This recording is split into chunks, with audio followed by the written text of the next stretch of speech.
점심 때 좀 진한 무슨 국물을 마셨더니 오늘 제가 설교 담당이라고 오늘 설교를 좀 진하게 좀 해달라는 부탁이 좀 있었어요. 네, 혹시 우리 성도님들도 애들을 키워보셔서 아시겠지만 혹시 요즘 애들이 좀 이런 점이 좀 많이 부족한 것 같다, 그걸 말한다면 좀 생각되시는 게 뭐가 있으실까요? 요즘 애들에게서 그래도 좀 많이 부족한 점을 하나 든다면 저는 인내가 아닐까 생각이 듭니다. 인내. 한 예를 들어서 아이들이 TV 보는 걸 가지고 그걸 살펴봐도 좀 이게 좀 쉽게 드러나는 것 같습니다. 우리 어른들은 어렸을 때 혹시 좀 아이셨을 때, 어린이였을 때에 TV가 거의 없으셨던 시절을 보내셨던 분들이 더 많으시죠. 이 TV가 보급된 게 한 70년, 80년대 그때쯤 되었으니까 제가 어린 나이 때에는 TV가 한두 가정에 생기더니 갑자기 각 가정에 막 보급되기 시작했거든요. 그때 제 나이 또래 정도에서 이 어렸을 때는요, 드라마가 재밌겠습니까? 영화가 재밌겠습니까? 그런 건 전혀 보기가 좀 어려웠거든요. 그래도 어리면 뭘 재밌게 볼까요? 그래도 애들이니까 그때도 만화 영화는 있었거든요. 그래서 만화 영화를 재밌게 봤었는데 그 중에 좀 인기 있었던 거, 제일 인기 있었던 게 그래도 아직까지 생각나는 것 같아요. 미래소년 코난이나 은하철도 999 기억나세요? 네, 네. 저 때는 어렸을 때 그거를 보는 게 그렇게 엄청 큰 소원이었었습니다. 그거 하나 보려고요, 일주일을 손꼽아 기다립니다. 날짜를 세요. 그거 한다. 이제 며칠만 있으면 그거 한다. 이거 하는 시간이면요, 만사를 제껴놓고 TV 앞에 모여야 됩니다. 꼭 모여야 됩니다. 어디도 절대 안 가고요, 어떤 약속도 절대로 잡지 않았습니다. 그리고 제가 제일 힘든 시간이 이제 오는데요, 그 힘든 시간이 뭐냐면 그 주에 그 만화가 끝나고 다시 일주일을 기다려야 한다는 바로 그 시간. 일주일을 또 어떻게 기다려? 그게 정말 힘들었던 것 같습니다. 언제 일주일이 또 가나 그러면서 어떻게 참고 견딜 수밖에 없었거든요. 그 시간이 힘들지만 또 소망을 하는 그런 시간들이었던 것 같아요. 자, 그럼 요즘 아이들은 어떨까요? 요즘 아이들이요, TV에 애들 볼 만화가 산더미처럼 쌓여 있죠. 이거 애들도 다 알고 있더라고요. 그래서 어떻게들 하죠? 마음에 드는 게 안 나오면, 만화 영화가 마음에 드는 거 안 들면 곧 손에 뭘 듭니까? 리모컨을 들고 바로 틀어버리지 않습니까? 그냥 틀어버려요. 다른 거 틀고 또 마음에 안 들면 또 틀고 그러고 있죠. 전에 아이들은 마음에 드는 걸 기다리기 위해 일주일이라는 시간도 그렇게 기다릴 수밖에 없었는데 요즘 애들은 마음에 드는 걸 기다리는 것에 인내하지 못한다는 겁니다. 이렇게 TV를 가지고도 아이들이 인내심이 참 많이 약해졌다는 것을 알 수 있다는 아동심리학자의 이야기를 들은 적이 있었습니다. 아이들이 인내심이 약하다 보니까요, 또 어떤 특징이 나타나는지 아십니까? 아이들이 인내심이 약하니까 포기를 잘합니다. 저도 제가 사역하던 아이들이 주로 청소년들이었다 보니까 얘네들도 포기를 잘하거나 낭망하는 게 얼마나 많은지 모릅니다. 특히 이런 증세가 심각한 아이들이 되면 아이들이 뭐까지 생각하냐면 자살까지도 생각을 참 많이들 합니다. 그러니까 그래서 좀 아이들과 좀 말씀을 나누다가 이제 그때 또래의 아이들한테는 그래서 이런 말씀이 굉장히 중요하다는 생각이 들어서 전에 이런 이야기를 나눈 적이 있었습니다. 얘들아, 너희들이 지금 어느 시간대를 달리고 있는 줄 아니? 너희들이 지금 너희 인생을 포기하기에는 너무 아깝다고 생각 들지 않니? 한번 우리 인생을 하루 24시간으로 한번 생각해 보자. 자, 한번 우리 인생을 24시간으로 한번 생각해 보는 겁니다. 우리가 보통 80세에서 90세를 산다고 가정을 한다면 그럼 너희들은 지금 몇 시를 가고 있는 것 같니? 지금 몇 시를 살고 있을까? 너희는 아직도 날이 밝지 않은 새벽이야. 하루를 24시간을 우리 인생을 본다면 지금 청소년 아이들은요, 아직도 날이 밝지 않은 새벽 시간을 살고 있다니까요.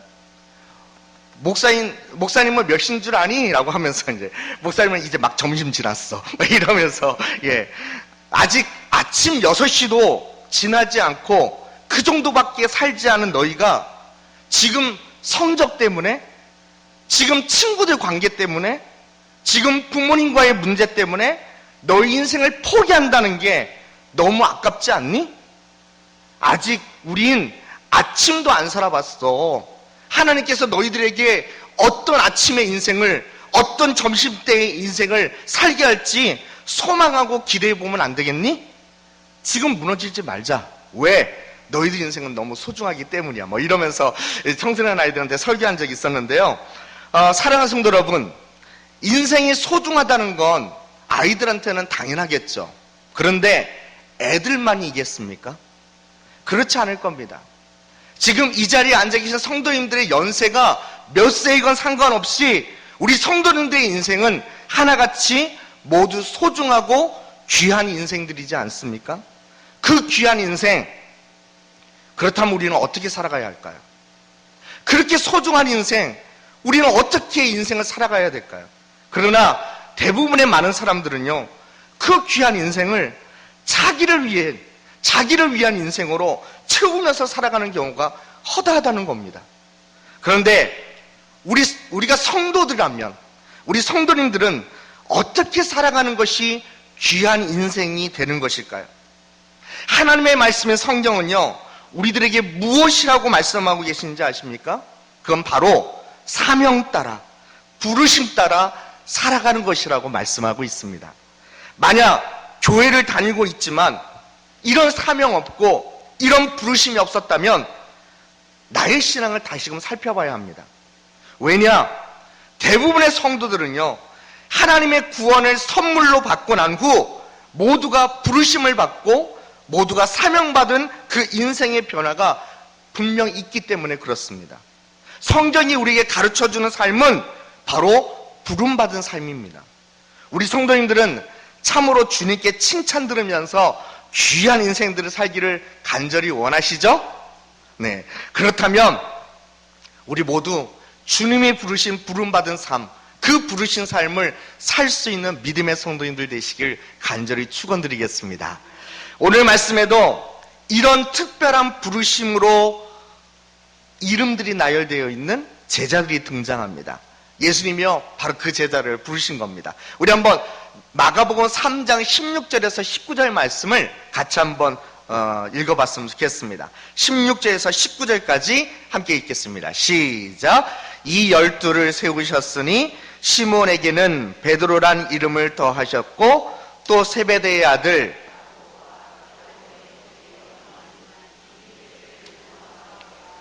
우리의 아들이란 이름을 더하셨으며 또 안드레와 빌립과 바돌로메와 마테와 도마와 알페의 아들 야고보와 이 다데오와 가나나인 시몬이며 또 가룟 유다니 이는 예수를 판 자더라. 자, 그러면 이 12명의 제자들 가운데 한번 뽑아보십시오.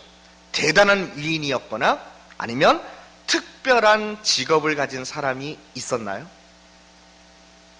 잘 아시겠지만 베드로와 안드레 그리고 야고보와 요한은 직업이 뭐였습니까?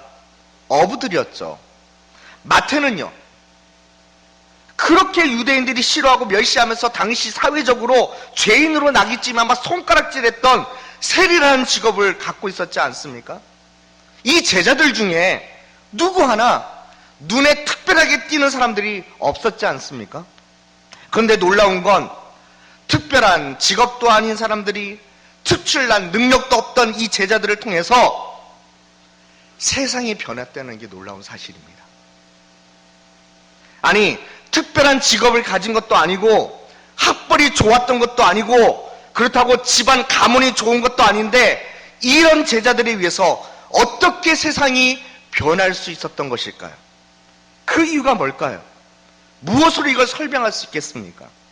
그런데 성경은 바로 오늘 본문을 통해서 정말 그 중요한 이유를 말씀해 주고 있습니다. 이 제자들이 예수님의 부르심에 순종하여 바로 그 주님을 따라가면서 부름받은 삶을 살았기 때문이라고 말씀하는 겁니다. 사랑하는 성도 여러분, 아무리 평범한 사람이라도 하나님의 부르심에 순종하면서 그 부름받은 삶을 살게 될 때 그 삶에서 진정한 주님의 능력과 역사가 나타나게 되는 줄로 믿습니다. 그래서 저는 오늘 말씀의 이 제자들처럼 지금 이 시대에 부르심을 받은 저와 우리 성도님들 모두가 어떻게 하면 이렇게 부름받은 삶을 살아낼 수 있을지 같이 고민하면서 한번 믿음으로 다짐해보는 시간이 되었으면 합니다. 우리가 그렇다면 어떻게 부름받은 삶을 살아낼 수 있을까요? 먼저 말씀드리고 싶은 건 우리가 부름받은 삶을 살아내기 위해서는요, 우리의 직업을 뛰어넘을 수 있어야 됩니다. 우리가 갖고 있는 직업들을 뛰어넘을 수 있어야 된다는 것입니다. 우리 성도님들 모두는 직업들을 하나쯤은 다들 가져보셨을 것이라고 생각합니다. 물론 지금은 은퇴하신 분들도 계시겠지만 다들 직업들이 있으셨지 않습니까? 저는 직업이 뭐예요? 직업이라고 얘기하니까 좀 이상해요. 저는 목사라는, 세상 사람들은 종교인, 종교 관계자, 이런 식으로 직업을 분류해 놓더라고요. 어떤 분은 학교의 선생님으로, 어떤 분은 건축업에 종사하는 일로, 어떤 분은 요즘은 어린이집 교사들도 참 많이들 하고 계시고요. 어떤 분은 밖으로는 다니지 않아요. 집에서 가사 일을 하는 주부라고 하는 그런 직업 분류도 있더라고요.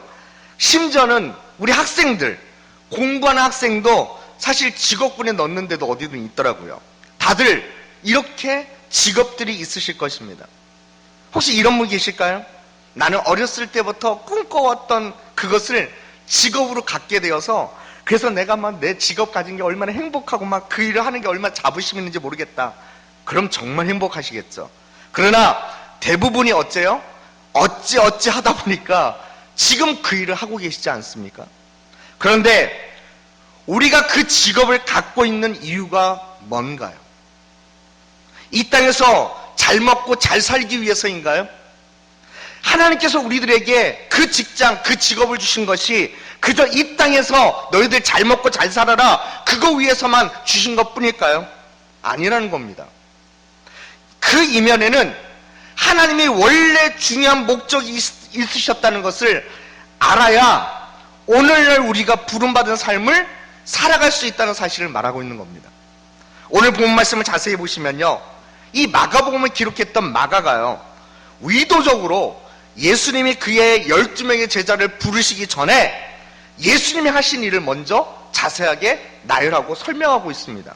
자, 예수님이 어떤 일을 하셨을까요? 한번 말씀을 같이 보도록 하겠습니다. 10절에서 12절까지 말씀을 같이 한번 읽어보도록 할까요? 10절에서 12절. 이는 시작. 이는 많은 사람을 고치셨으므로 병으로 고생하는 자들이 예수를 만지고자 하여 몰려왔음이더라. 더러운 귀신들도 당신은 하나님의 아들이니이다 하니 예수께서 자기를 나타내지 말라고 많이 경고하시니라. 예수님은 병든 자를 고치셨고요, 귀신 들린 자들도 고쳐주셨습니다. 그전 구절들을 보게 되면 이런 예수님을 큰 무리가 따라다니기까지 하였다고 합니다. 마가는요, 바로 예수님이 하셨던 바로 이 일, 즉 병든 자와 귀신 들린 자를 고쳐주시는 일을 기록하시고 나서 12제자를 부르시는 장면을 기록하고 있습니다. 여러분, 이걸 굳이 연결한다면 무슨 뜻이 될 수 있을까요? 이 예수님께 부름받은 제자들 모두도요, 사실 다들 각기 다른 직업들을 가진 사람들이었지 않습니까? 그런데 예수님이 이제 그들을 부르셨어요. 이미 직업을 가진 사람들이었는데 그들을 어디로 부르신 것일까요? 혹시 베드로를 부르시던 그 장면을 기억하시나요? 마가복음 1장 말씀에서 잠깐 보았던 말씀입니다. 한번 17절 말씀을 잠시 보도록 하겠습니다. 이 말씀에서 예수님이 베드로를 어디로 부르고 계신지 한번 잘 살펴보시기 바라겠습니다. 같이 한번 읽어볼까요? 예수께서 시작. 예수께서 이르시되 나를 따라오라. 내가 너희로 사람을 낚는 어부가 되게 하리라 하시니, 이 말씀을 보면요, 예수님이 베드로 보고 뭐라고 부르신 것인가, 뭐 하라고 부르신 것인가요? 사람을 낚는 어부가 되게 하려고 부르셨죠. 그럼 이 말이 원래 뭐 하라는 걸까요? 어부긴 어부인데 사람 낳는 어부 역할만 계속하라. 실제로 이 말을 어떻게 바꾸면 더 실질적으로 다가오는 말이 될까요? 저는 이렇게 생각합니다.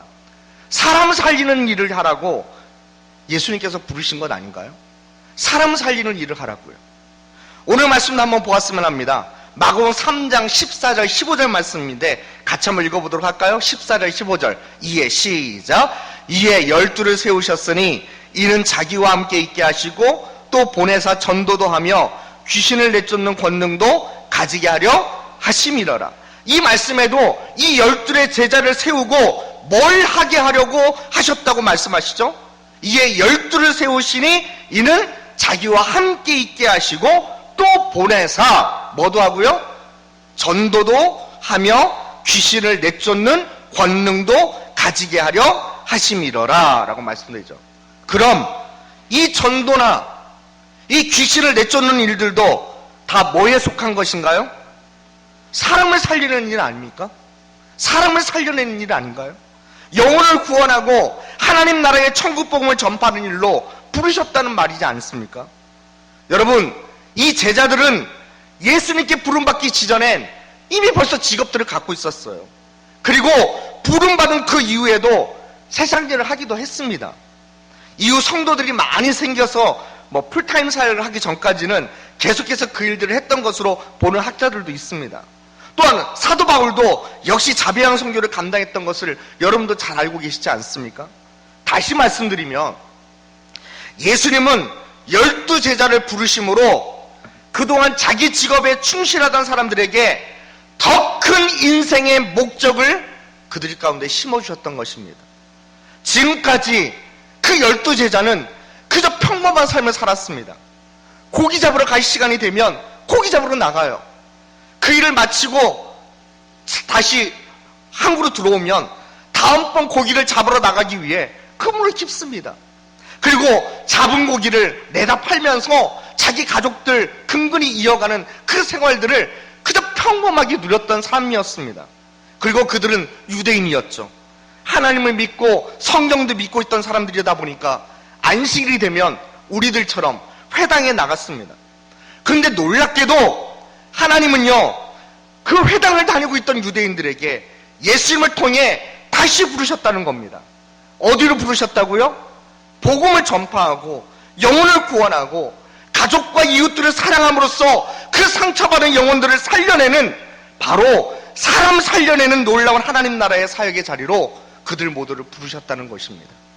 사랑하는 성도 여러분, 이 제자들을 한 사람 한 사람 부르셨던 우리 주님이 지금 저와 여러분 모두를 부르고 계시다는 것을 믿으십니까? 그리고 오늘 말씀을 통해 그 부르심이 어떤 곳을 향한 무엇을 하라고 부르신 것인지를 우리 모두 잘 알아야 하는 것입니다. 오늘 우리는요, 오늘도 부름받은 삶을 살기 위해서는요, 이 12명의 제자와 같이 우리가 가지고 있고 생계로 삼아가는 직업 속에서도 그 뒤에 숨겨져 있고 인도하고 계시는 하나님이 우리 모두를 부르신 그 진짜 목적을 바라볼 줄 알아야 한다는 것입니다. 하나님께서 왜 우리들에게 직업을 주셨을까요? 먹고 사는 일에 모든 에너지를 다 소비하고 살으라고 주셨을까요? 그건 정말 하나님이 우리를 부르신 진짜 목적을 모르는 어리석은 일입니다. 왜 나를 그 직장에 보내셨을까요? 왜 나를 이런 가정에 보내셨을까요? 왜 나를 이런 학교에 보내셨을까요? 여러분, 우리가 갖고 있는 직업 물론 중요합니다. 왜냐하면 하나님은 우리의 직업을 통해 아주 중요한, 너무나 귀중한 일을 하길 원하시기 때문입니다. 그게 뭐라고요? 바로 사람을 살리는 일을 우리에게, 우리 대전 서문교회에게 맡기신 줄로 믿습니다. 예수님 만나기 그 전에 우리들은요, 그저 좋은 직장 들어가는 것으로 다인 줄 알고 돈 잘 벌어서 우리 가족 그냥 풍족하게 먹고 살기만 하면 되는 줄 알았을 겁니다. 그런데 예수님을 만난 우리는요, 우리를 부르신 예수님을 만난 우리들은요, 그 직장, 그 삶의 터전 속에서도 하나님의 이 중요한 부르심을, 직장을 뛰어넘어서 우리에게 주신 소명을 발견하기를 원하시는 것입니다. 그게 뭐라고요? 사람 살리는 것입니다. 그게 뭐라고요? 영혼 구원하는 것입니다. 그런데 꼭 이 말을 거꾸로 행하는 사람들이 있어서 문제인 것이죠. 우리를 사람을 살리라고 부르셨는데 오히려 사람을 살리기보다 뭐 한다고요? 사람을 죽이는 경우가 많다는 것이 문제입니다. 밖에서 전도하다 보면요, 아예 예수님을 들어본 적 없던 사람들을 만나는 건 너무나 축복이에요. 그들에게 예수님에 대해서 가르쳐 줄 수 있고 복음을 전할 수 있다는 게 얼마나 큰 행복인지 모릅니다. 또 가끔은 또 이런 분들도 만나게 되는데요, 그럴 때는 참 가슴이 아픕니다. 자기 어렸을 때 교회에서 크게 야단 맞아서 그때부터 교회를 끊었다는 이야기를 듣기도 하고요, 오히려 교회에서 더 상처를 받아갖고 그때부터 교회를 안 다니기 시작했다는 이야기를 듣게 될 때는요, 지금 전도하고 있는 제가 미안하다고, 그래도 예수님은 당신을 기다리신다고 이렇게 말씀드리던 때도 있었는데요, 그런 분이 분명 교회에서 바로 그 예수님 때문에 상처받아서 교회를 안 나오게 된 건 아닐 겁니다. 사람을 살리기보다 사람을 죽이는 말을 하거나 너무나 쉽게 상처들을 주는 그런 관계들 때문에 그렇지 않았겠습니까? 사랑하는 성도 여러분, 이거 하나만 오늘 저녁 꼭 붙잡으셨으면 합니다. 우리 주님은요, 우리를 통해 사람을 살리는 일을 시작하신 줄로 믿습니다. 그렇다면 이 시간 한번 조용히 우리 자신들 한번 평가해 보십시오. 여러분 자신들 한번 평가해 보십시오. 그 누구보다 여러분 자신들을 잘 아실 거라고 생각됩니다. 지금까지 나를 통해 살아난 사람이 누구입니까? 나를 통해 예수님을 만나고 그 인생이 완전히 변한 사람이 몇 명이나 되시나요? 수십 년의 신앙생활을 하셨는데도 여러분 한 사람을 통해 예수님의 능력을 담고 살아가고 복음의 능력과 사랑으로 살아가게 된 여러분들을 통해서 예수님의 부르신 그 사명을 가지고 살아가는 여러분 한 사람을 통해서 살아난 사람이 단 한 명도 없다면 오늘 말씀대로 생각해 본다면 뭐가 되는지 아십니까? 정말 나는 부름받은 삶 맞을까요? 부름받은 삶을 산 것일까요? 사랑하는 성도 여러분, 평범한 12제자를 부르셔서 세상을 바꾸신 하나님이십니다. 그 하나님은 지금도 살아계신 우리 주님이십니다. 그리고 그분은 지금도 그저 평범하거나 정말 아무것도 할 수 없는 무능력한 저와 여러분 한 사람 한 사람을 모두 다 부르셨습니다. 그리고 여러분들 통해 죽어가는 영혼들, 상처받은 사람들을 더욱더 많이들 살려내는 베드로처럼 사랑하는 어부로, 사람을 살리는 복음의 사람으로 우리 살아계신 하나님께서 우리 예수 그리스도를 통해서 우리 모두를 부르신 줄로 믿습니다. 그런데 이것이 부담으로 잔뜩 긴장되고 거부스럽지 않으세요? 난 예수님 만났어도, 난 부르심 받았어도 사람 살리는 데는 소질이 없는데, 이렇게 말이죠. 그래서 오늘 말씀에 짧은 한 구절이 있는데 우리가 그 구절에 한번 집중하면서 그 말씀을 붙들고 좀 한번 기도의 삶으로 나아갔으면 좋겠습니다. 한번 14절 말씀, 마가복음 3장 14절 말씀을 한번 우리 다 같이 읽어봤으면 좋겠습니다. 이에 시작. 이에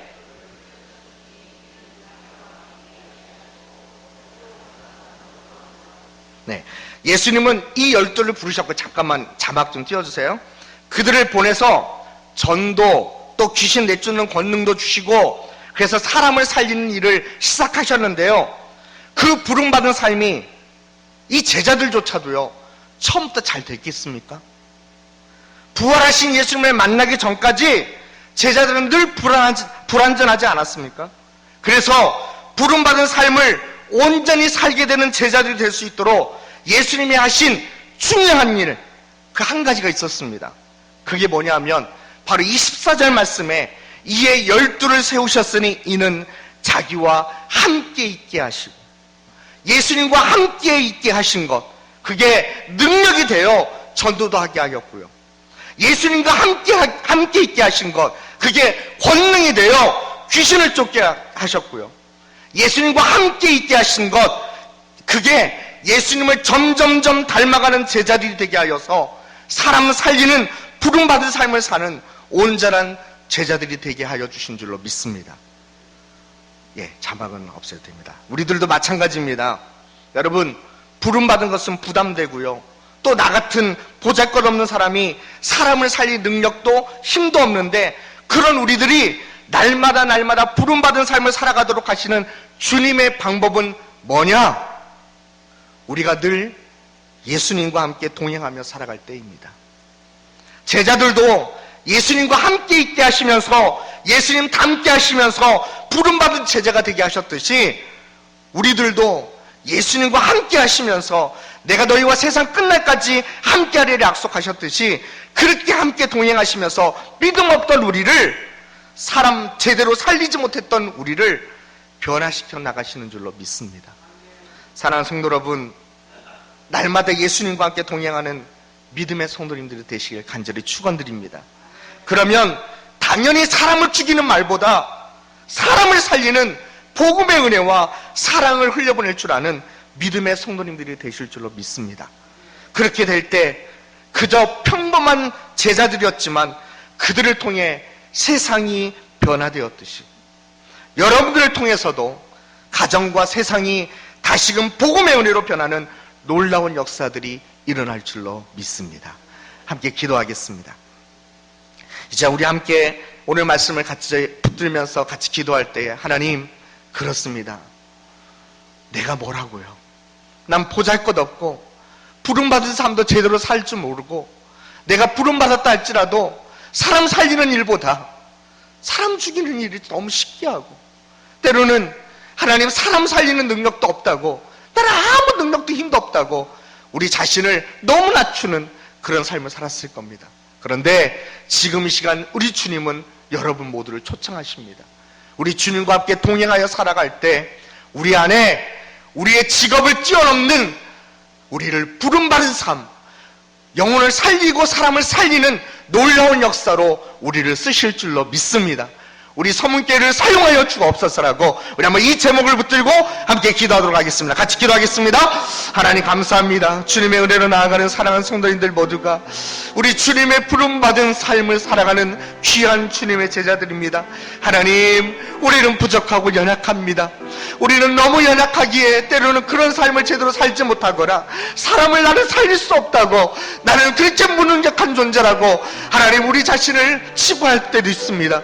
그러나 주님, 우리가 주님과 함께 동행하여 살아가고 우리가 주님과 함께 믿음으로 나아갈 때에 하나님, 우리를 변화시킨 주님이 변화된 우리를 통하여서 복음의 은혜를 흘려보내고 복음의 역사를 흘려보내 우리의 세상과 우리의 가정과 우리의 교회를 변화시키는 놀라운 역사에 우리를 사용하여 주실 줄로 믿습니다. 주님, 이 믿음을 갖고 오직 주님을 붙들며 살아가는 믿음의 성도님들 다 될 수 있도록 축복하시고 인도해 주옵소서. 살아계신 하나님 아버지, 감사합니다. 우리를 부르시되 우리가 가진 직장을 뛰어넘어, 직업을 뛰어넘어 우리 모두에게 정말 귀한 소명을 주심에 감사합니다. 이 자리에 나이가 젊든 나이가 많든 상관없이 바로 나를 통해서, 부름받은 나를 통해 사람을 살리는 놀라운 역사를 이루실 줄로 믿습니다. 그런데 우린 너무 연약해서 나 같은 게 무슨 사람을 살린다고 이렇게 생각할 수 있겠지만, 그러나 우리가 주님과 예수님과 날마다 동행하여 살면 우리로 천도의 역사가, 우리로 구원받게 하는 역사가, 우리로 사람을 살리는 역사가 일어나게 될 줄로 믿습니다. 그저 평범한 제자들을 통해 세상을 바꾸셨던 주님의 역사가 우리 성도님들을 통하여서 세상이 바뀌고 가정이 바뀌고 우리 교회들이 바뀌는 놀라운 역사에 사용하여 주실 줄로 믿습니다. 감사하며 예수 이름으로 기도드립니다. 아멘.